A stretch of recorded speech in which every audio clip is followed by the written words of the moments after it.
Hari ini kita akan belajar tentang sistem gerak pada tumbuhan. Coba kita perhatikan sama-sama dua gambar berikut ini. Di mana gambar A adalah sebuah proses pertumbuhan pada tumbuhan, di mana ada pergerakan pada tumbuhan tersebut. Dan gambar B itu yang kita sebut putri malu, di mana apabila kita menyentuh tumbuhan tersebut akan bergerak. Nah, inilah contoh dari materi yang kita belajar pada hari ini. Berdasarkan asal datangnya rangsangan, gerak pada tumbuhan dibedakan menjadi tiga. Yang pertama, endonom. Rangsangan tersebut berasal dari tumbuhan itu sendiri. Yang kedua, esionom. Rangsangan datang dari luar tumbuhan tersebut. Dan yang ketiga, higrokopis. Gerakan endonom, gerakan yang terjadi akibat rangsangan yang berasal dari dalam sel atau tumbuhan tersebut. Contoh gerakan terdapat pada tumbuhan Hydrilla verticillata. Dalam sel daun ada sitoplasma dan kloroplas, di mana pada sitoplasma dan kloroplas terdapat gerakan berkeliling berotasi di dalam sel yang disebut dengan gerakan siklosis. Gerakan ini terjadi secara spontan dan berasal dari dalam sel tumbuhan tersebut. Gerak esionom, yaitu rangsangan dari luar tumbuhan, terbagi menjadi tiga. Yang pertama, tropisme, kedua, taksis, dan tiga, nasti. Tropisme merupakan arah gerak yang dipengaruhi oleh arah datangnya rangsangan. Taksis, gerak berpindah tempat baik salah satu maupun seluruh bagian tumbuhan. Sedangkan nasti, arah gerak tidak dipengaruhi arah datangnya rangsangan. Berdasarkan sumber, rangsangannya terbagi menjadi 5.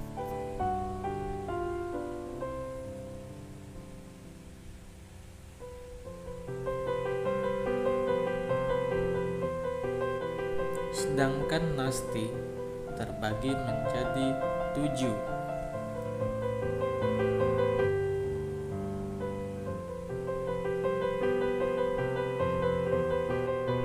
Dan yang terakhir, yaitu taksis, terbagi menjadi 2. Tropisme terbagi menjadi 2, yaitu tropisme positif dan tropisme negatif. Tropisme positif artinya tumbuhan akan bergerak mendekati sumber rangsangan. Sedangkan tropisme negatif, tumbuhan akan bergerak menjauhi sumber rangsangan.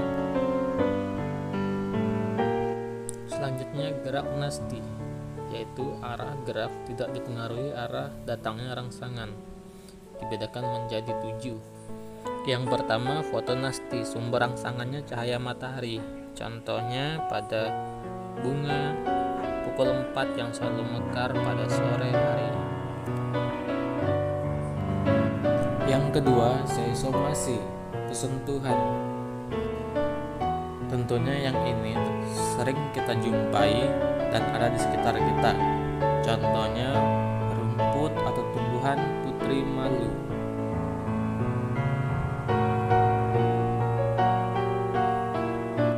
Yang ketiga, nektinasi.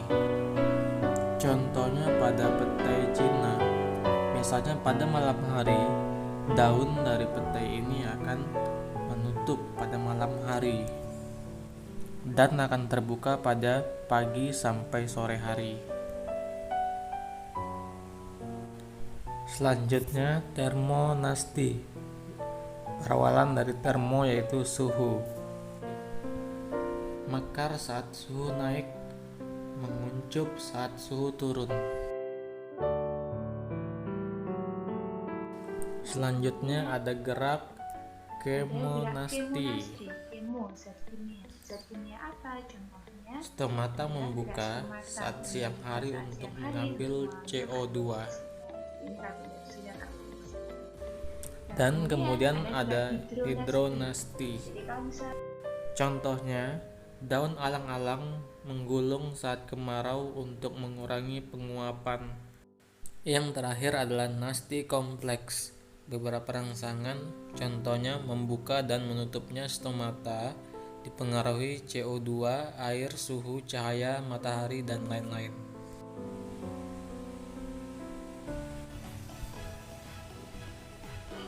Untuk taksis, jadi taksis itu merupakan gerak bergerak cepat, baik salah satu bagian tumbuhan atau seluruh.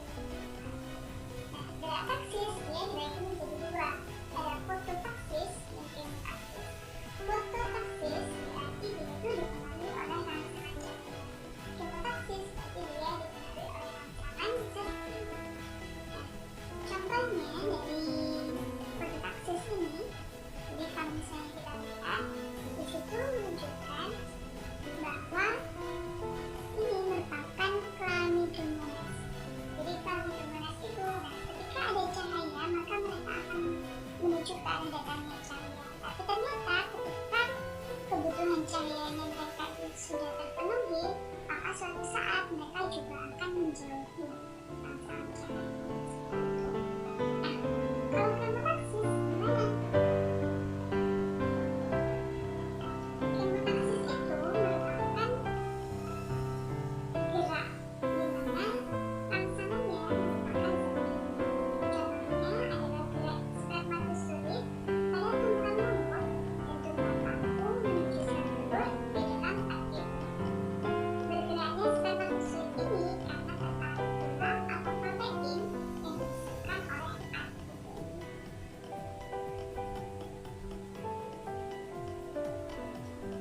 Yang ditandakan juga di sini adalah tanaman lumutnya, lumut. Nah, kemudian spermatozoid pada tumbuhan lumut akan menuju salur di dalam arkeolog. Nah, kenapa? Karena arkeolog itu memiliki menghasilkan gula atau protein yang merupakan zat kimia. Sekarang kita akan mempelajari tentang grahigroskopis. Apa itu grahigroskopis? Grahigroskopis adalah gerak yang terjadi akibat perubahan kadar air dalam sel secara tidak merata.